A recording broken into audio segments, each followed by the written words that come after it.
ধান সিদ্ধ গ্রামের একটি ঐতিহ্য। ধান সিদ্ধ করার এটি পুরাতন পদ্ধতি। এ পদ্ধতি গ্রাম অঞ্চলেই দেখা যায়। এ পদ্ধতিতে ধান সিদ্ধ করা বেশ কষ্টকর ও সময় সাপেক্ষ।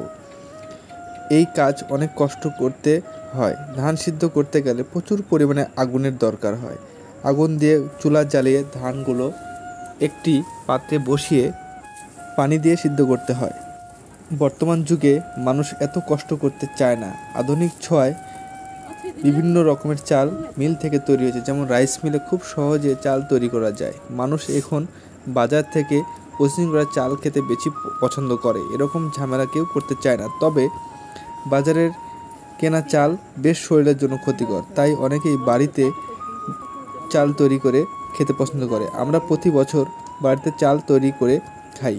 কালের বিবর্তনে এগুলো দিন দিন হারিয়ে যাচ্ছে আমাদের মাঝ থেকে। তাই এগুলো আপনাদের মাঝে কিছুটা তুলে ধরলাম, যারা কিভাবে ধান সিদ্ধ করে চাল তৈরি করা হয় সেও দেখানো হলো। ধানটি আগের দিন পানিতে ভিজিয়ে রেখে পরের দিন সিদ্ধ করা হয় এবং সে চাল শুকানোর পরে মিলে নিয়ে যেয়ে ভেঙে চাল বের করা হয়।